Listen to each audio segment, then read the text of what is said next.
अस्सलाम वालेकुम, मैं हूं अत्तर काज़मी। अच्छी खबर, पाकिस्तान ने खिला में एक और सैटेलाइट भेजी है जिसका नाम है पाक सेट MM1। इसके हवाले से कहा जा रहा है कि पाकिस्तान का जो डिजिटल पाकिस्तान का ख्वाब है उसकी तकमील में ये बड़ा इंपॉर्टेंट किरदार अदा करेगी। इंटरनेट की स्पीड तेज़ होगी, कनेक्टिविटी बेहतर होगी और जो दीगर मामलात हैं मौसलात से यानी कम्युनिकेशन से रिलेटेड उनमें बेहतरी आएगी। जहाँ पे एक तरफ हम खिला में अपनी सैटेलाइट्स भेज रहे हैं, दूसरी तरफ ज़मीन पे सूरत हाल ये है कि 3 महीने से ज़्यादा अरसा हो गया मुल्क में एक्स की सर्विस बंद है। हमें फैसला करना है कि हमें किस किस्म का डिजिटल पाकिस्तान चाहिए। एक ऐसा डिजिटल पाकिस्तान जिसमें कनेक्टिविटी हो, कम्युनिकेशंस के जो ज़राए हों उनमें बेहतरी आए और साथ साथ जो डिजिटल प्लेटफॉर्म्स हैं उनके ऊपर पाबंदी हो या ना हो। आपने देखा होगा कि काफ़ी पाकिस्तान पर तनकीद भी होती रही, इलेक्शन पीरियड के दौरान भी, उससे पहले भी, उसके बाद भी, कि अक्सर पाकिस्तान में जब कोई सियासी एक्टिविटी हो रही हो, कोई सियासी जमात कुछ कर रही हो तो इंटरनेट की सर्विस भी यहाँ पे बंद हो जाती है, इंटरनेट के ऊपर पाबंदी भी कुछ अरसे के लिए लग जाती है। इलेक्शंस के दौरान भी हमने देखा कि इंटरनेट की सर्विस डाउन रही। अब हम उम्मीद करते हैं कि क्योंकि खिला में पाकिस्तान ने एक और सैटेलाइट भेज दी है तो इसके बाद अब मुस्तकबिल में कभी ऐसा नहीं होगा कि पाकिस्तान के अंदर इस तरीके से इंटरनेट की सर्विस डाउन होगी। पर एनीवे, एक अच्छी खबर है कि पाकिस्तान की सैटेलाइट जनाब खिला में पहुँच चुकी है। एक और खबर, बड़ी इंपॉर्टेंट खबर, गुज़िश्ता रोज़ आपको पता है कि एक बड़ा नामुनासिब वाक़या पेश आया अदालत के अंदर जहाँ पे खावर मानिका साहब के ऊपर कुछ लोगों ने एक तरह से हमला करने की कोशिश की, बदमज़गी हुई, उनको धिक्के वगैरह दिए गए। अब उसकी FIR भी हो गई है। मेरे सामने इस वक्त 2 FIRs हैं। एक FIR वो है जो खावर मानिका साहब के ऊपर होने वाले हमले के हवाले से काटी गई है और दूसरी FIR वो है जो रऊफ हसन साहब के ऊपर हमला हुआ था उसकी FIR है। ये जो खावर मानिका साहब के ऊपर हमला हुआ, मुबैना हमला हुआ, इसमें दहशत गर्दी की दिफात भी लगा दी गई हैं। उसकी वीडियोज़ हमने देखी हैं, वहाँ पर आपने भी देखी होंगी, ये सामने आप स्क्रीन पे भी चलते हुए देख सकते हैं कि उनको धक्का वगैरह दिया गया। इसमें दहशतगर्दी कहाँ पे थी? ऑल्दो कि ये काबिल मुज़म्मत है, ऐसा कुछ नहीं होना चाहिए, लेकिन अगर इस तरह के वाक़यात में भी हम दहशतगर्दी की दिफात डाल देंगे तो फिर जो हकीकी दहशतगर्दी के वाक़यात होते हैं वो भी सियासत की नज़र हो जाते हैं। और दूसरी तरफ तहरीक इंसाफ ये गिला कर रही है कि जहाँ पे खान साहब की लीगल टीम के ऊपर, जिनमें अली एजाज भुट्टर साहब शामिल हैं, नईम हैदर पंजोता साहब शामिल हैं, उनके ऊपर दहशतगर्दी की FIR काट दी गई है क्योंकि खावर मानिका साहब को वहाँ पे लोगों ने धक्के दिए। लेकिन जो रऊफ हसन साहब के ऊपर हमला हुआ था उसमें दहशतगर्दी की दिफात शामिल नहीं हुई। तो ये सारा मामला हुकूमत को देखने की ज़रूरत है। आज एक और बड़ी खबर भी अदालत से आई। आपको पता है कि नैब के कानून में जो तरामीम वगैरह की गई थी उसका मुकदमा इस वक्त सुप्रीम कोर्ट में चल रहा है और आज बानी चेयरमैन इमरान खान साहब वीडियो लिंक के ज़रिए अदालत में पेश हुए। अदालत में क्या होता रहा उसके ऊपर भी बात करेंगे। अगले हिस्से में प्रोग्राम के हमें ज्वाइन करेंगे नून लीग के सीनियर रहनुमा, उसके साथ साथ सहाफ़ी मारिया मेमन साहिबा और सहाफ़ी समीना पाशा भी हमें ज्वाइन करेंगी। लेकिन पहले इस वक्त हमें ज्वाइन कर रहे हैं सीनियर सहाफ़ी राजा मोहसिन एजाज साहब जो आज कोर्ट में मौजूद थे। मोहसिन, बहुत बहुत शुक्रिया, थैंक यू सो मच हमें ज्वाइन करने के लिए। मोहसिन, आज आप मौजूद थे कोर्ट में जब ये हेयरिंग हो रही थी। बहुत सारे लोग एक्सपेक्ट कर रहे थे कि लाइव ट्रांसमिशन आएगी, वहाँ से लाइव स्ट्रीमिंग होगी, तो क्या वजह बनी, क्यों लाइव स्ट्रीमिंग नहीं हुई? और गालिबन वहाँ पे किसी ने कहा भी था कि लाइव स्ट्रीमिंग की इजाज़त वगैरह दी जाए। बिल्कुल ऐसा ही हुआ है। असल में लोगों की जो एक्सपेक्टेशंस थी लाइव स्ट्रीमिंग को लेके, उसकी वजूहात हैं। एक तो आपने देखा होगा कि रिसेंटली जितने भी सुप्रीम कोर्ट में बड़े केसेस हुए उनको लाइव स्ट्रीम किया गया। फिर यही जब नैब अमेंडमेंट जजमेंट के ख़िलाफ़ हुकूमती अपीलों पर जो पहली हेयरिंग थी वो भी लाइव हुई। फिर जब दूसरी हेयरिंग हुई जिसमें बज़रिया वीडियो लिंक बानी चेयरमैन PTI जब वो शरीक हुए तो उसके बाद जो है वो ये समात बराह रास्त नहीं हुई। मुझे याद है उस समात पर भी एडवोकेट जनरल KP एक दफ़ा रोस्टम पर आए थे और उन्होंने कहा था कि जी समात बराह रास्त नहीं दिखाई जा रही, इसको बराह रास्त दिखाया जाए। ताहम उस वक्त उन्हें हिदायत की गई बेंच की तरफ से कि आप तशरीफ़ रखें अपनी सीट पर।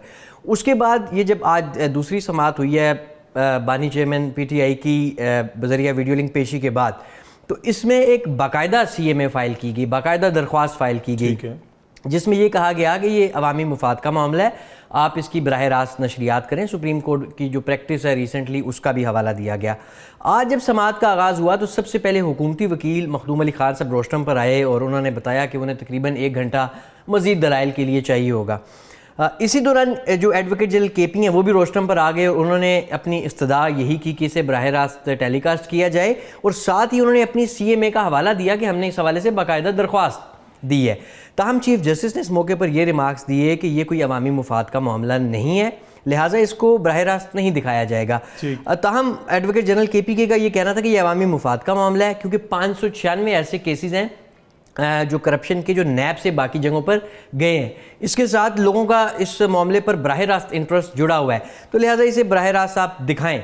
लेकिन एक दफ़ा फिर उन्हें ये हिदायत की गई कि जी आप तशरीफ़ रखें। इस मौके पर उन्होंने फिर इस्तदा की और बार बार इस्तदा की कि इसे बराह रास्त दिखाया जाए। ताहम बेंच भी यही कहता रहा कि जी आप बैठें। इस पर उन्होंने अपनी जो दरख्वास्त थी उसका हवाला दिया है। उन्होंने कहा चलें फिर आप जो भी फैसला करते हैं, लेकिन आप पहले मेरी जो ये एप्लीकेशन है इसके ऊपर फैसला कर दें। इस दौरान जस्टिस अतर मिनल्ला साहब की तरफ से रिमार्क्स आए।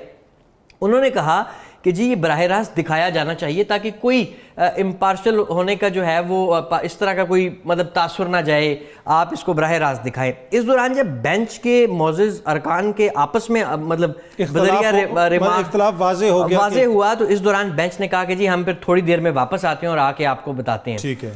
जब वो वापस, थोड़ी देर तो नहीं लेकिन वो 50 मिनट से ज़्यादा बाद जब वो वापस आए तो आकर उन्होंने कहा कि जी हम इसको बराह रास्त नहीं दिखाएंगे और ये 4-1 के तनासुब से फैसला, यानी जस्टिस अतर मिनल्ला साहब को छोड़ के बाकी 4 जजेस ने ये दरख्वास्त मुस्तरद कर दी कि बराह रास्त नहीं दिखाया जाए। अच्छा, इसमें क्या सिर्फ इस केस के हवाले से वहाँ पे बातचीत हुई और इमरान खान साहब ने कोई और मामला भी वहाँ पे उठाए? वहाँ पे नज़र आ रहा था कि खान साहब अपना हाथ रेस कर रहे हैं कि वो कुछ कहना चाह रहे हैं। जब दोबारा उनकी तरफ बेंच मुखातिब हुआ तो उन्होंने कहा कि जी हमारी कुछ और भी दरख्वास्तें इस वक्त सुप्रीम कोर्ट में पड़ी हैं। ये इमरान खान साहब ने चीफ जस्टिस साहब उन्होंने ये भी कहा कि क्योंकि ये मौका रोज़ हमें, ये बड़ा मुश्किल से मौका मिलता है कि आप चीफ जस्टिस से इस तरह मुखातिब हो, तो उन्होंने कहा कि एक तो हमारी 8 फरवरी यानी इलेक्शन के हवाले से दरख्वास्त है और उन्होंने उसको हवाला दिया मुबैना धांधली को डाके के साथ कि बहुत बड़ा डाका पड़ा है। ठीक है। इसके साथ उन्होंने कहा कि हमारी इंसानी हुकूक के हवाले से दरख्वास्तें आपके पास पड़ी हैं। इसके साथ साथ उन्होंने 9 मई के हवाले से कहा कि उसके ऊपर हमने जुडिशल कमीशन बनाने की इस्तदा कर रखी है। तो इन मामलात को भी देखें। चीफ जस्टिस साहब ने उनसे एक केस में ये भी पूछा कि बताएं आपके वकील कौन है, तो उन्होंने कहा जी हामिद खान साहब वकील हैं। तो चीफ जस्टिस ने कहा कि वो तो बड़े सीनियर वकील हैं, उन्हें पता है कि दरख्वास्त जल्दी कैसे समाअत के लिए मुकर्रर करवाई जाती है। तो लेकिन मजीद बात करने से उन्हें रोका गया और कहा गया कि क्योंकि इस वक्त मामला नैब अमेंडमेंट से मुताल्लिक सुना जा रहा है, एक टेक्निकल नोयत की बहस है, तो इसी दौरान जो है वो आप इसी नुक्ते पर महदूद रहें। आपने देखा इमरान खान साहब को वीडियो लिंक के ऊपर? जी बिल्कुल, हम क्योंकि उस दौरान तकरीबन कैसे मदरसे के अरसा हो गया, अब तो टीवी पे तो वो नजर नहीं आते, तो कैसा था? देखिए वो जैसे अंदर जाने से पहले थे उससे ज़्यादा जो है वो सेहतमंद लग रहे थे और जो उनके एक्सप्रेशंस थे मुसलसल हमने देखा, पानी की बोतल उनके हाथ में थी, एक तस्बीह थी उनके हाथ में, और इस दौरान वो मुसलसल अपने इर्द गिर्द मौजूद जो जेल का अमला था, पुलिस एहलकार थे, उनसे कोई बात भी कर रहे थे। खान साहब के लहजे में कोई तलखी बात करते हुए कोई गुस्सा, कोई ऐसी चीज़ नहीं, बिल्कुल कोई तलखी नहीं थी। कोई उन्होंने ये जो कह दे तन्हाई वाली बात की, ये भी इस कॉन्टेक्स्ट में थी कि मैं, क्योंकि ये एक कानूनी मामला भी है, नैब तरमीम केस के ऊपर जो आर्गूमेंट्स उन्होंने खुद करने हैं, उन्होंने कहा कि इस मामले पर एक तो मुझे मटीरियल चाहिए, दूसरा मैंने कानूनी टीम से बात करनी है। तो इस वजह से जो है ये इस सवाल से बाकी मुश्किलात उन्हें क्या हो सकती हैं या नहीं है, मामला और अगली पेशी में भी खान साहब वीडियो लिंक के जब तक ये केस चलेगा वो, क्योंकि इस केस में वो मरकजी दरख्वास्त गुजार है, उनकी दरख्वास्त पर ये नैब तरमीम कलदम हुई थी जिन्हें हुकूमत ने अब अपील में अपील की हुई है। तो जब तक ये केस चलेगा वो बजरिया वीडियो लिंक होंगे। लेकिन एक चीज़ और है, अभी ख्वाजा हारिस साहब ने वक्त लेना है, फारूक नायक साहब ने वक्त लेना है, केपी की गवर्नमेंट ने वक्त लेना है, सबसे आखिरी जो नंबर आएगा वो उनका आएगा। बहुत बहुत शुक्रिया मोहसिन एजाज, आपने हमें ज्वाइन किया, थैंक यू सो मच। दीगर गेस्ट भी मौजूद हैं, अली गौर बलोच साहब, समीना पाशा साहिबा और मारिया मेमन साहिबा, आप तीनों का बहुत शुक्रिया, आपने हमें ज्वाइन किया। आपको मेरी आवाज़ आ रही है, आप मुझे सुन पा रहे हैं? जी जी बिल्कुल आ रही है। ठीक, मारिया मैं ज़रा आपसे शुरू करना चाहूँगा। आपने सुना अभी जो मोहसिन भी बता रहे थे कि किस माहौल में वहाँ पे आज सारी समाअत हुई और बहुत सारे लोग एक्सपेक्ट कर रहे थे कि लाइव दिखाया जाएगा, लाइव नहीं दिखाया गया, लेकिन उसके बावजूद इमरान खान साहब ने कुछ दीगर जो सियासी मामलात थे उसके ऊपर भी वहाँ पे बात की। आप इस सारी चीज़ को किस तरह देखती हैं, आज की ये जो पेशरफ्त है? देखिए, जो पूरी पेशरफ्त है मैं इसको बिल्कुल उसी कॉन्टेक्स्ट में देखती हूँ जैसा आज से मुल्क में 75 साल में हम देख रहे हैं कि मुख्तलिफ हाई प्रोफाइल सियासी मुकदमात होते हैं। कुछ इसमें नया नहीं है, कोई नयापन नहीं है। माजी के अंदर भी इलेक्टेड रिप्रेजेंटेटिव्स को इसी तरीके से अदालतों के अंदर इस तरह के केसेस का सामना करना पड़ता रहा है। वक्ती तौर पे ऐसा लगता है कि अब सब कुछ ख़त्म हो जाएगा। मुझे कोई काफ़ी यंग थे, आपको भी याद ही होगा अतर काज़मी साहब के 1999 में बता दिया गया था कि नवाज शरीफ साहब की अब सियासत बिल्कुल ख़त्म हो गई है। जब तैयारा हाईजैकिंग केस था और बताया गया कि वो रियासत के खिलाफ जो उन्होंने ये जुर्म किया है, इसके बाद तो कभी सियासत वो दूर दूर तक कर नहीं सकेंगे। मुशर्रफ साहब ऐसे टेबल पे हाथ मार के कहा करते थे कि फिनिश ख़त्म हो गए भुट्टोज और शरीफ इस मुल्क की सियासत से। तो ये कोई नई बात नहीं है। कई दफ़ा हमने देखा कि जो सियासी कमबैक होता है, नवाज शरीफ साहब तो बड़े लकी हैं, उनका 3-4 मरतबा सियासी कमबैक हुआ है। तो बस एक प्रोसेस है जिसकी एक छलनी है जिससे तहरीक इंसाफ और उसकी क़यादत इस वक्त गुजर रही है। सियासतें ख़त्म नहीं होती जी, इलेक्टेड लीडरशिप्स लीडरशिप कहीं जाती नहीं है, वो हमेशा कम बैक करती है। एक जवाल का वक्त होता है, कुछ वो जवाल के पीरियड से गुजर रही है तहरीक इंसाफ, इसको उससे ज़्यादा बढ़ के मैं कुछ नहीं देखती। ठीक। अच्छा समीना, आपने भी आज की समात की कवरेज वगैरह तो देखी होगी, सुबह से मीडिया रिपोर्ट भी कर रहा था। आपको लगता है कि जो इमरान खान साहब ने दीगर मुकदमात का वहाँ पे जिक्र किया 9 मई के हवाले से, इसलिए कि आज फॉर्मेशन कमांडर्स की कॉन्फ्रेंस भी थी और अगेन वहाँ पे भी 9 मई का जिक्र हुआ, और ये एक ऐसी चीज़ है जिसका बार बार जिक्र होता है कि इसके जो मनसूबा साज हैं, इसमें जो लोग मुलविस हैं, उनको सज़ाएँ मिलनी चाहिए। दूसरी तरफ आज इमरान खान साहब ने अदालत में कहा कि हमने कमीशन बनाने की दरख्वास्त दी हुई है, तो आपको लगता है कि इसके ऊपर कोई पेशरफ्त हो सकती है जो जुडिशल कमीशन वाला मामला है? जी शुक्रिया अतर काज़मी साहब आपका। मैं एक चीज़ ज़रूर कहूँगी कि मुझे ये समातें बिल्कुल भी एक माजी की रूटीन का हिस्सा नहीं लगती। मुझे तो इनमें बहुत नयापन नज़र आता है, क्योंकि जिस तरह से इस समात का इंतज़ार होता है, जैसे सब जो सुप्रीम कोर्ट की वेबसाइट है उसको लॉग इन करके बैठे होते हैं कि शायद कोई लाइव ब्रॉडकास्ट आ जाए, शायद उनको इमरान खान का चेहरा देखने को मिल जाए। जिस तरह से लोग इंतज़ार कर रहे होते हैं, शायद इस तरह की चीज़ हमें अभी कम से कम अपनी रीसेंट हिस्ट्री में नज़र नहीं आती कि इस तरह से शिद्दत से इंतज़ार किया जा रहा हो। और इस शिद्दत को बढ़ाने में खुद हुकूमत का ही माशाल्लाह से किरदार है कि जिस तरह से छुपा के संभाल के रख रहे हैं खान साहब को, तो वो उतनी ज़्यादा लोगों की जो शिद्दत है उनके लिए वो बढ़ती चली जा रही है कि उन्हें देखना है, और उनको जितना तरसाया जा रहा है वो और उनकी तरफ माइल होते चले जा रहे हैं। जहाँ तक ये बात है कि जी 9 मई का मामला, देखिए ये एक बड़ी इंटरेस्टिंग चीज़ है काज़मी साहब कि जिसके ऊपर इल्ज़ामात हैं वो तो खुद बेचारे 1 साल से चीख चीख के कह रहे हैं कि लगाओ अदालतें, बुलाओ हमें कटहरे में, बनाओ जुडिशल कमीशन, दिखाओ हमें सबूत, किधर है वो नाकाबिले तरदीद सबूत, करवाएं तहकीकात। वो तो खुद आपके सामने पिटिशंस ले लेके फिर रहे हैं। लेकिन ये एक अजीब मामला है कि रियासत इस मामले में किसी तरफ मामले को ख़त्म भी नहीं होने दे रही, कोई मंतकी अंजाम तक भी नहीं पहुंचने दे रही, लेकिन एक बयानिया है जो कि मुसलसल हमें एक जमात के खिलाफ सिर्फ नजर आता चला जा रहा है। मैं तो चाहती हूँ कि ये जो मामला है मंतकी अंजाम तक पहुंचे, और जो लोग इसमें शरपसंदी में इन्वॉल्व थे उनको यकीनन बिल्कुल करार वाकई सजा मिलनी चाहिए, जो कि आज फॉर्मेशन कमांडर ने भी कहा है। लेकिन बात यह है कि फॉर्मेशन कमांडर्स की जितनी भी कॉन्फ्रेंसेज अभी पिछले 1 साल में हुई हैं या कोर कमांडर्स की हुई हैं, बार बार वो यही बात दोहरा जरूर रहे हैं कि 9 मई के जो मुल्जिमान हैं उनको कैफरे किरदार तक पहुंचाया जाए, जबकि अदालतों में हम देख रहे हैं कि अभी तक बहुत से केसेस का चालान तक मुकम्मल नहीं। 1 साल गुजर गया, लोग जेलों में पड़े हुए हैं, लेकिन उनके ट्रायल शुरू तक नहीं हो सके और जमानतें भी नहीं उनकी मिली। तो ये सब चीजें देखने के बाद जो 9 मई का बयानिया है, इस सारे बयानिए को बड़ा कमजोर कर दिया गया है इस वजह से, क्योंकि कहीं पे ये मामलात आगे नहीं बढ़े। ठीक है। अली गौहर बलोच साहब, आपकी हुकूमत के ऊपर, आपकी जमात की जो हुकूमत है, एक तनकीद ये होती है कि बहुत सारे मामलात के अंदर सियासत इन्वॉल्व कर दी गई है। अब जो 9 मई का बदकिस्मत वाक़या, शायद ही कोई पाकिस्तान में ऐसा हो जिसकी ये ख्वाहिश ना हो कि उसमें मुलविस लोगों को सज़ाएँ भी दी जाएँ, उनके मुकदमात भी चलें, लेकिन जिस तरीके से सियासी हैंडलिंग हुई कि एक शख्स अगर मुल्तान में है तो पेशावर में भी उसके ऊपर मुकदमा, अगर वो लाहौर में है तो कराची में भी मुकदमा, उसकी वजह से मामलात पेचीदा हुए। आप एग्री करते हैं इस चीज़ के ऊपर कि सियासत की गई इस मामले पे, जिसकी वजह से बहुत सारे लोग अभी भी बचे हुए हैं? बिस्मिल्लाहिर्रहमानिर्रहीम। अतर काज़मी साहब, देखें, मैं इसको इस पैराए में देखता हूँ कि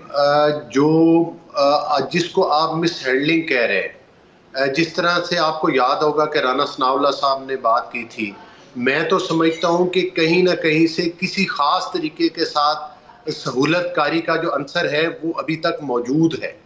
और शायद बिल्कुल मैं आपकी इस बात से तो इत्तफाक करता हूँ कि 9 मई के वाक़यात जो है उससे रिलेटेड जो लोग बेगुनाह हैं या जिनके ऐसे गैर संजीदा तरीके के साथ केसेस चलाए गए हैं कि जिससे साफ पता चले कि शायद ये बेगुनाह हैं और वो एक्चुअली गुनहगार हैं, वो 9 मई के वाक़यात में उकसाने वाले हैं, कोई उसका मास्टरमाइंड है, कोई उसकी प्लानिंग करने वाला है। ये चीज़ें सारी किसी भी तनाजुर में इतनी मुश्किल नहीं है कि मंजर आप पर ना आ सके।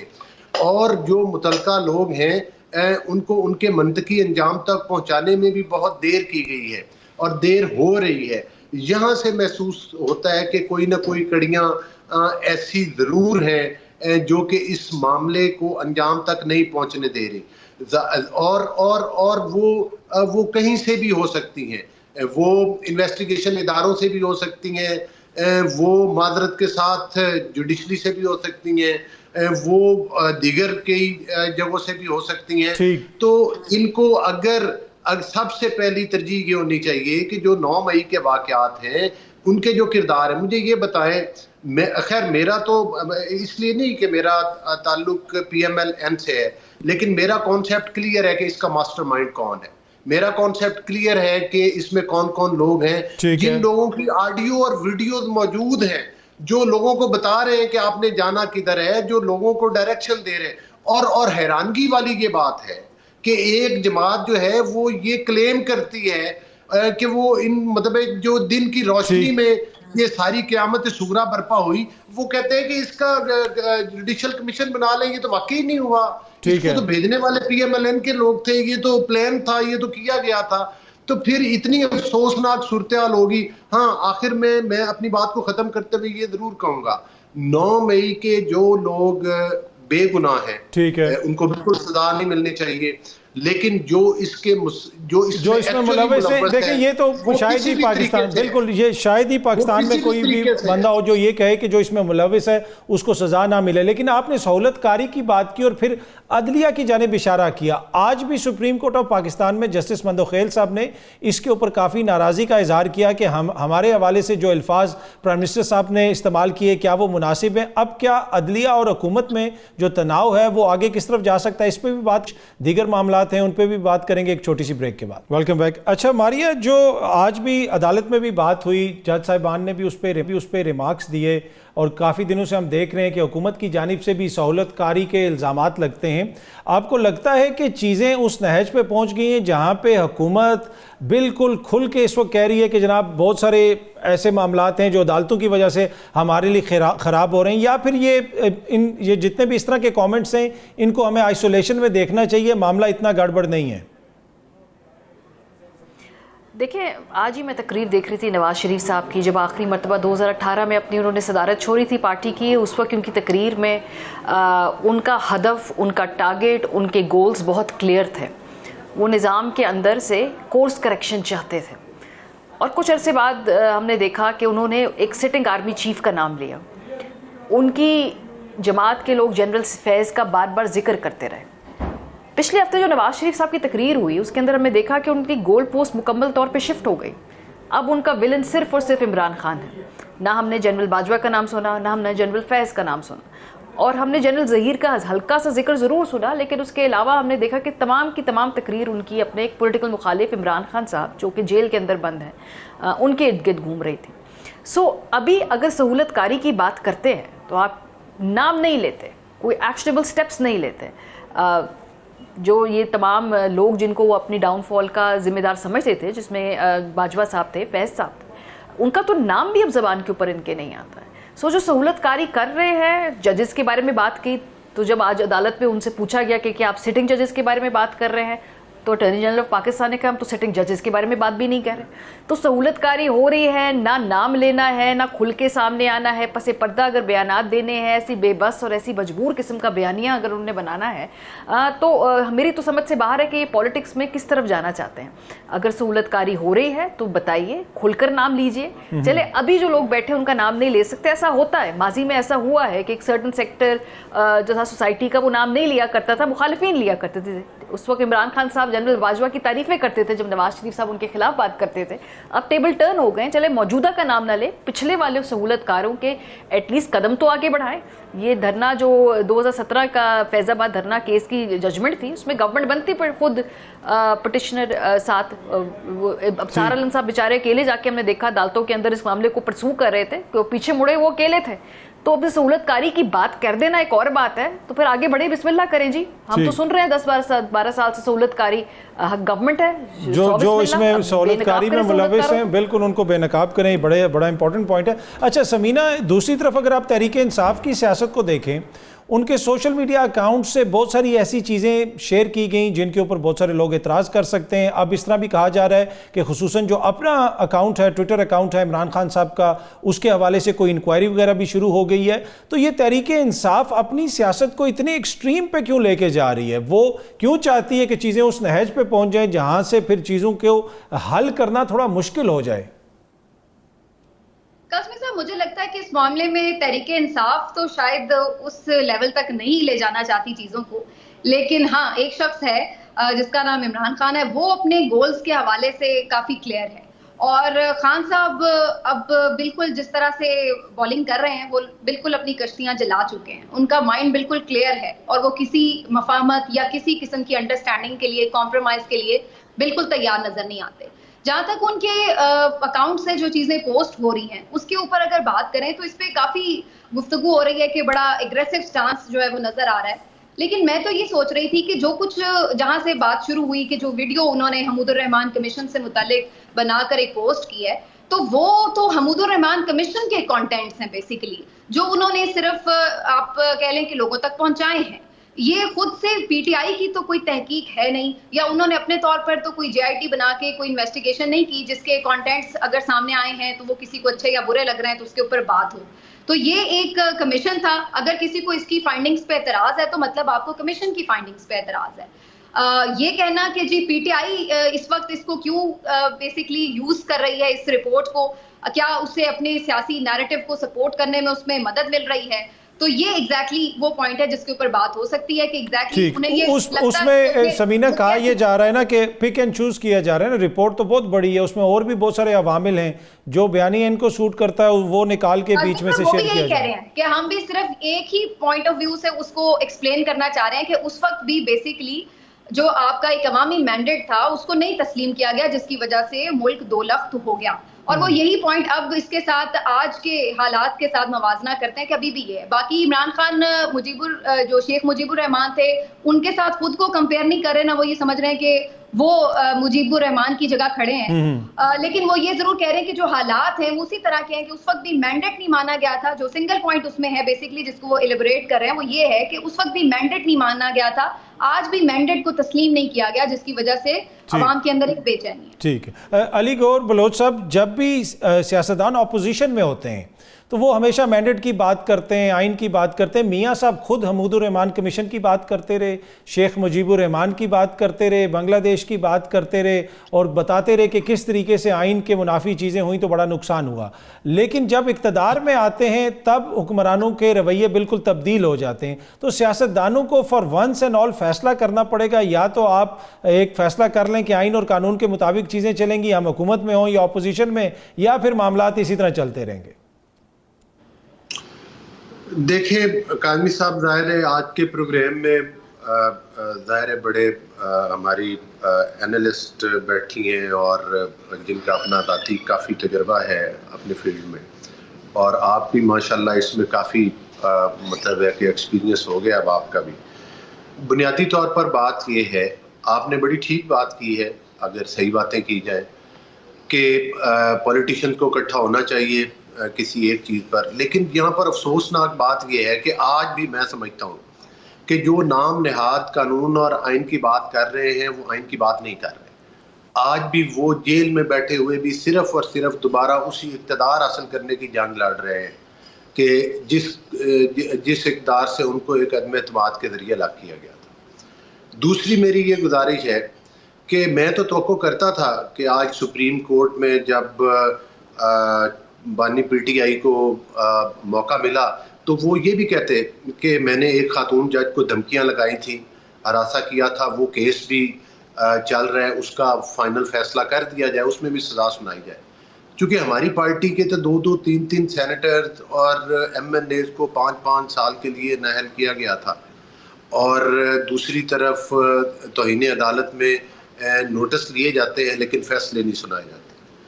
तो आज भी जब हम ये कहते हैं कि एस्टेब्लिशमेंट से हम मुज़ाकरात करना चाहते हैं, सियासी पार्टियों के साथ आप बात नहीं करना चाहते, जब आप इक़्तिदार में होते हैं तो आपकी रौनियत फ़रौनियत इस कदर होती है कि जब आप असम्बली के अंदर दाखिल होते हैं तो आप कुर्सियों को पीछे से फलांग के अपनी सीट पर बैठते हैं कि कहीं आपको अपने ऑपोजिशन लीडर के साथ सलाम ना लेना पड़ जाए। और जब आप कोरोना के पेंडेमिक पे बात करते हैं तो ऑपोजिशन लीडर और साथ पीपल्स पार्टी के चेयरमैन अपनी बात शुरू करते हैं, आप अपनी कुर्सी से उठ के चले जाते हैं।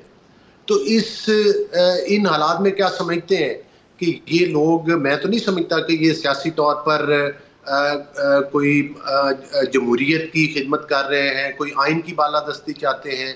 इनके गोल्स और हैं, इनके गोल्स क्लियर हैं जो इन्होंने अपनी ट्वीट में बताए हैं। तस्वीरें एक तरफ की तस्वीर लगा दी, एक तरफ जो दूसरी तस्वीर लगाई और फिर उसके ऊपर लिखा भी कुछ नहीं, और आपने देख लिया कि जो कुछ था। इन चीज़ों का क्या मकसद है? अगर आप इतने ही संजीदा है तो आपने कितनी पार्टीज को एंगेज किया है या बात की है? हम एक दफा नहीं, हम तो कई बार इन हालात के डसे हुए हैं। आप काकड़ से ले लें, आप परवेज मुशर्रफ से ले लें, आप बाजवा साहब से ले लें, आप काफी लोगों से ले लें। ठीक है, हम तो कोई एक बार नहीं। हाँ, जाहिर है कोई मतलब है कि हम इंसान हैं, मतलब है हमारी पार्टी है, हम कोई फरिश्ते नहीं है कि हम ये कहें कि जो कुछ हम कह रहे हैं वो सब कुछ ठीक है। लेकिन जो कुछ हो रहा है वो ठीक नहीं हो रहा। अगर पाकिस्तान में ये 9 मई के वाक़यात का भी सही तरह से आता नहीं, और मुझे तो नहीं, एक सियासत के तालिब इल्म की हैसियत से मुझे तो कतई तौर पर ये नहीं लग रहा कि ये केस किसी मेरिट की तरफ जा रहा है। ये तो उसमें तो सर देखे ना, पंजाब में हुकूमत आपकी है, रात को 9 बजे भी ख्वातीन वर्कर्स को कभी सरगोदा से लाहौर, लाहौर से सरगोदा, तो चलान भी आपकी प्रोसिक्यूशन ने वहाँ पे पेश करना है। तो नून लीग की हुकूमत है, इस मामलात को दुरुस्त करें। नहीं, देखिए, आप और मैं बात जो इस वक्त कर रहे हैं वो हुकूमती नहीं, हुकूमत के जाहिर है कि जो उनके जिम्मेदारियां किसी भी हुकूमत को पूरी करनी चाहिए।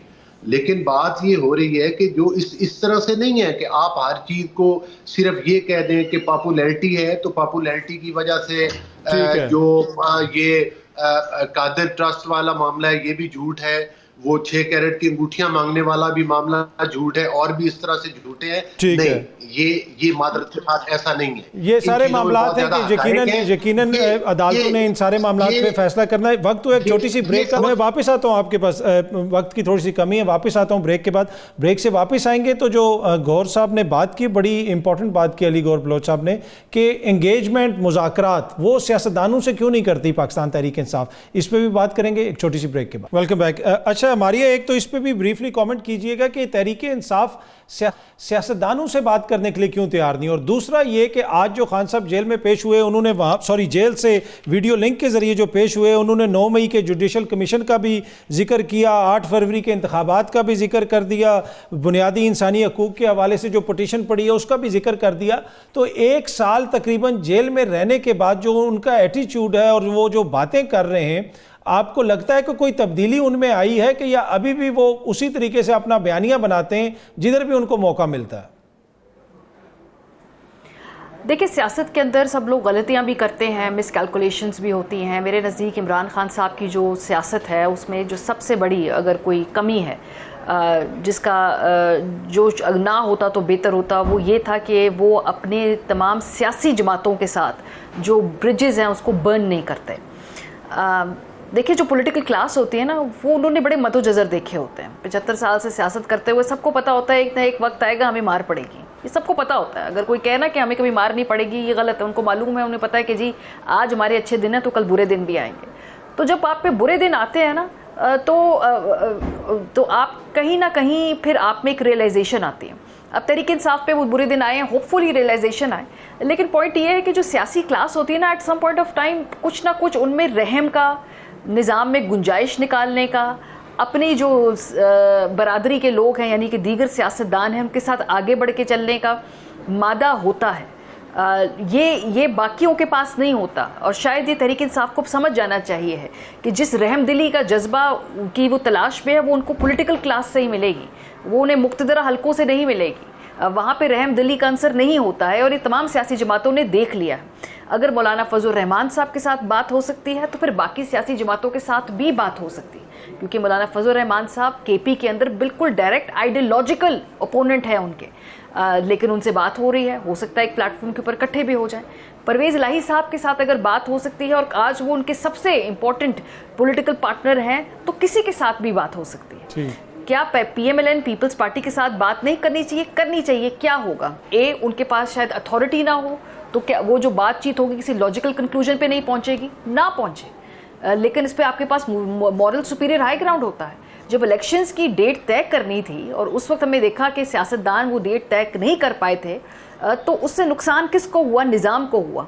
अगर उस वक्त तहरीक इंसाफ बैठ जाती और एक डेट तय कर लेते, अगर उस डेट पे इलेक्शन ना होते, फिर भी आपके पास एक मॉरल ग्राउंड हायर होता है कि भाई हमने निज़ाम को चलाने की कोशिश की, हमने तारीख लेके दी, अगलों ने आइन को मजीद वायलेट कर दिया। सो अभी भी अगर कहीं इस मुल्क में आगे बढ़ना है, उसका रास्ता हमेशा मुज़ाकरात से और पॉलिटिकल क्लास के साथ चलने से ही निकलेगा। ये हम आज समझें, कल समझें, 10 साल समझें, 20 साल वेस्ट करें, जितना वक्त हमने वेस्ट करना है कर लें, हम देखें ना देखें अपनी ज़िंदगियों में, लेकिन इन तमाम लोगों को इकट्ठे बैठना पड़ेगा। इसके अलावा कोई चारा नहीं। मसाइल का हल सियासतदानों ने निकालना है। बिल्कुल, मैं तो 100% आपसे एग्री करता हूँ इस चीज़ के ऊपर। अच्छा समीना, जो मैं मारिया से भी पूछा था कि 1 साल तकरीबन हो गया इमरान खान साहब को जेल में, किसी ने उनकी तस्वीर नहीं देखी, उनकी कोई वीडियो नहीं आई। आज जब उनको मौका मिला, उन्होंने अपने तमाम जो सियासी पॉइंट्स थे उनका जिक्र कर दिया। 8 फरवरी के इलेक्शंस का भी जिक्र कर दिया, इंसानी हकूक़ की मुबैना खिलाफ वर्जियों का जिक्र भी कर दिया। तमाम चीज़ें जो उनके जहन में थी एक तरह से अपना बयानिया उन्होंने बना दिया। अब इसके ऊपर डिस्कशन भी होती रहेगी। दूसरी तरफ जो हुकूमती शख्सियात हैं उनके पास प्रेस कॉन्फ्रेंस की सहूलत भी है, मीडिया की सहूलत भी है, पर फॉर सम रीज़न वो नैरेटिव नहीं बना पा रहे जो काउंटर कर सके इमरान खान साहब को पॉलिटिकली। आप एग्री करती हैं इस चीज़ से? नहीं, इसमें तो कोई दो राय नहीं है, वो तो खुद आपकी बात से एग्री करेंगे। आप किसी भी PMLN के लीडर से पूछ लें, यहाँ पे गौर बलोच साहब भी बैठे हैं, तो वो भी सब मानते हैं कि वाकई इसमें कोई शक नहीं कि बयानिया बनाने में तो खान साहब या PTI का कोई सानी नहीं है। लेकिन इस वक्त बात यह है कि इसकी वजह क्या है। इसकी वजह ये नहीं है कि वो लोग कोई बड़े चर्ब जबान हैं, या ये कि उनके पास कोई एडवांस किस्म की टेक्नोलॉजी आ गई है जो बाकी लोगों जिससे महरूम हैं, या ये कि उनके पास कोई एक्स्ट्राऑर्डिनरी किस्म के ऐसे एंजल्स आ गए हैं जो उनका बयानिया खुद से लोगों के अंदर जाके पहुंचा आते हैं। बात ये कि बयानिया बनता है आपके हालात और वाकयात के साथ, आपके इस उसूल के साथ कि आप किसके साथ खड़े हुए हैं। जब आप उस चीज से हटते हैं तो आपका बयानिया जबरदस्त हो जाता है। यही PTI थी, यही इनका सोशल मीडिया था, इन्हीं की हुकूमत थी, लेकिन ये लोग अनपॉपुलर हो रहे थे, बयानिया नहीं बन पाता था। PDM का बयानिया उस वक्त हमें ज्यादा राइज करता नजर आ रहा था, ज़िमनी इलेक्शंस वो जीत रहे थे, क्योंकि उस वक्त उनके पास एक उसूली मौक़िफ़ था और हालात वाक़यात उनके उसूली मौक़िफ़ को सूट करते हुए नजर आते थे। अब सूरत हाल मुख्तलिफ है। अब जो उसूली मौक़िफ़, ज़मीनी हक़ाइक़ हैं, सब चीज़ें वो PTI के साथ जाकर खड़ी हो गई हैं। तो अब आप जितना मर्जी जोर लगा लें, सोशल मीडिया को बंद कर लें, एंकर्स को उठा लें, चैनल्स पे पाबंदियां लगा दें, आप जो मर्जी कर लें, लेकिन आप ये बयानिया रोक नहीं सकते, क्योंकि लोग अब बाशऊर हैं, वो देख सकते हैं। लेकिन मैं एक चीज थोड़ी सी जरूर कहना चाहती हूँ काज़मी साहब, ये बात दुरुस्त है कि सियासतदानों को आपस में एंगेजमेंट करनी चाहिए और करते भी हैं सब। ऐसा नहीं है कि कहीं पे बातचीत नहीं हो रही होती। बहुत से उमूर पर अभी भी आप देख लें, पार्लियामेंट की बहुत सारे मामला तय किए हैं ना बैठ के, PMLN के ने, PTI ने, किसने कितनी कमेटियां लेनी है, सब चीजें होती हैं। जहां तक ये बात है मुज़ाकरात की या इन मसाइल से निकलने की, तो ये वही बात है कि जैसे मरियम कहा करती थी कि हमारा मुकाबला तुम्हारे साथ नहीं, तुम्हारे बड़ों के साथ है। या अगर ये बिलावल साहब करते थे कि भाई आप तो सिलेक्टेड है, कठपुतली है, हम तो आपके सिलेक्टर्स से बात करेंगे या उनसे जो है मामलात होंगे। फर्क क्या आया है? फर्क ये आया है कि ये लोग छुप छुपा के बात करते रहे और इमरान खान खुलेआम ये कह रहा है कि हमें उनसे बात करनी है जो कि मसाइल का इस वक्त हल निकाल सकते हैं या जिन्हें पीछे होना है जिससे मिसाइल से मुल्क निकलेगा। तो बात सिर्फ इतनी सी है, वरना हमने देखा है कि बाजवा साहब से डील PMLN ने ही की, मुशर्रफ साहब से बात बेनजीर साहिबा ही नहीं की, और हमेशा ये तमाम सियासी जमातें ऑपोजिशन में होती हैं तो उस वक्त एस्टेब्लिशमेंट से ही बातचीत करती हैं। नहीं होना चाहिए या होना चाहिए, इस पे एक अलग से बहस हो सकती है, लेकिन रवैया यही हमें नजर आता है। और उसके बाद जब हम देखते हैं कि ये लोग खुद गवर्नमेंट में आते हैं तो इस वक्त दहशतगर्दी के पर्चे काटे जा रहे हैं, मुक्का मारने के ऊपर खवातीन को पूरे मुल्क में ख्वार किया जा रहा है। हर रोज नए नए केसेस, 200 केसेस बना के भी उन्हें तसल्ली नहीं हो रही, मजीद केसेस बना रहे हैं और फिर कह रहे हैं कि जी हम तो बड़े विलिंग हैं बात करने के लिए। तो अब ये चीजें जो है इस तरह डाइजेस्ट नहीं होती। ठीक है। अच्छा अली गौर बलोच साहब, जो जिस तरह समीना ने भी कहा कि ये तनकीद हो रही है कि एक तो जिस तरह के केसेस बन रहे हैं और उसके साथ साथ अब आपकी क़यादत मसलसल इमरान खान साहब के ऊपर तनकीद भी कर रही है। मियाँ साहब ने भी उस दिन अपनी स्पीच में जब वो सदर मुंतखब हुए बिला मुकाबला, उधर भी उन्होंने इमरान खान साहब को तनकीद का निशाना बनाया। तो एक शख्स जो 1 साल से जेल में है, उसकी कोई तस्वीर नहीं देख सकता, वो बाहर नहीं आ सकता, अभी भी आप समझते हैं कि सबसे बड़ा मसला मुल्क का वही है? देखिए, एक तो बात ये है कि समीना साहिबा की बात सुनी, मैं उनकी कुछ बात से इत्तेफाक करता हूँ और कुछ से इख्तलाफ भी करता हूँ। और दूसरी बात ये एक अलग बात है कि आपने उनको एक फुल टॉस बॉल दी थी, जो आपका सवाल था। जी, गुजारिश करने का मकसद ये है, जरा ब्रीफ रखिएगा सर, जरा वक्त की कमी है, जरा ब्रीफ प्लीज रखिएगा। जी, मैं सिर्फ ये अर्ज करूंगा कि बिल्कुल जो सियासी जितनी भी कुव्वतें हैं, ये हकीकत है। आपको याद होगा, चले मैं मुख्तसरी कर देता हूँ, जब बानी पीटीआई ने मुतालबा किया था कि इलेक्शन करवाए जाए, आपको याद है कि नवाज शरीफ साहब ने कह दिया था, स्पीच लिखी जा चुकी थी, असम्बलियाँ डिसॉल्व होने वाली थी, इन्होंने पॉइंट स्कोरिंग के लिए अनाउंस किया कि मैं तो तहरीक चला रहा हूँ कि इलेक्शन करवाए जाए। फिर आपको याद होगा जो मुज़ाकराती कमेटी बनी थी, उस मुज़ाकराती कमेटी में जो कि अब तो वो इनसे अलग हो गए हैं खट्टक साहब, लेकिन खट्टक साहब ने कहा कि 2-3 दफ़ा डेट तय होगी। जब हम इमरान खान से बात करने गए तो उन्होंने इनकार कर दिया उस डेट से। तो मकसद ये है कि ये नहीं है कि सियासी पार्टी से बात करते वक्त चीज़ों के हल नहीं निकलते, हल निकलते हैं, लेकिन ये खुद भागते रहे। ठीक है, उसका जो भी मकसद था या मतलब था। लेकिन मैं पॉपुलैरिटी से भी इत्तेफाक नहीं करता। पॉपुलैरिटी जरूर है, लेकिन कल कुछ दिन पहले आपने मुल्तान में इलेक्शन देखा है, वहां पर हुआ है, वहां पर पॉपुलैरिटी नहीं चल सकी। मैं खुद एक वर्कर हूँ, मेरा बज़ाहिर 2200 का फर्क है, ये एक अलग बहस है कि मैं इलेक्शन जीता हुआ था, लेकिन मैं उसमें कोई वो नहीं करता। यहाँ पर धांधली का राग लापा जाता है। मैं कहता हूँ कि मेरा हल्का खोले, मेरा ताल्लुक PMLN से है, मैं 2200 से जीता हूँ या हारा हूँ, लेकिन मेरा एक वोट भी साबित कर दें कि वो मैंने धांधली से लिया हुआ हो, ठीक है, तो मैं अपनी सियासत छोड़ दूंगा। तो क्या हमें लोगों ने PTI के अगेंस्ट वोट नहीं दिया? तो ये पॉपुलैरिटी, हाँ, इस्लामाबाद वाले आज काफी इंटरेस्टिंग वो देखें, एक वक्त था 14 सीट्स पर से 13 जो इलेक्शन PTI भी हार रही थी। अभी खुलने तो दें, और खुलने तो दें, 14-15 क्या शायद इससे ज्यादा ही खुलने तो दें सर। PTI की वो देखें, पार्टीज की फ्लक्चुएशन होती रहती है पॉपुलैरिटी, ये कोई बड़ी बात नहीं। पर आप अली गौर बलोच साहब, आप इस हक में हैं कि जिन हलकों के ऊपर एतराज है वो सारे हलके खुलने चाहिए, आप इस हक में? देखिए, मैं तो ये कहता हूं कि बिल्कुल, अगर आप देखें 2013 में भी एक कमीशन बनाया गया था, आपने बात ठीक की, ठीक, 2013 में भी कमीशन बना था, फिर 18 भी खोल दे और 24 भी खोल दे, इकट्ठा ही खोल दे। फिर तो इसका मतलब है कि ना खोलें, फिर तो मैं ना ही नहीं, क्यों? इसका मतलब क्यों नहीं? पर सर 24 तो शुरू करो ना। मैं तो कह रहा हूँ कि आपका हल्का खोलें, आपको जितवाएं, आप जीते हुए तो वो भी खोलें, बाकी भी खोलें। कादमी साहब 18 पे इतराज PTI करे, आप क्यों कर रहे हैं? नहीं, मैं तो किसी पे इतराज नहीं कर रहा, मैं तो आपका हल्का खुलवाने की बात करूं ताकि आप जीतें। हाँ, मैं तो ये कह रहा हूं ताकि आप जीतें। आज खोले, मेरा हल्का आज खोले, मैं तो कहता हूं खोले, मैं तो उसके लिए तैयार हूं। आप तीनों, वक्त की बड़ी कमी है, आप तीनों शख्सियात का बहुत बहुत शुक्रिया ज्वाइन करने के लिए, आपका भी शुक्रिया प्रोग्राम देखने के लिए। अगले हफ्ते अगेन आप लोगों से इसी टाइम पे मुलाकात होगी। Thank you very much.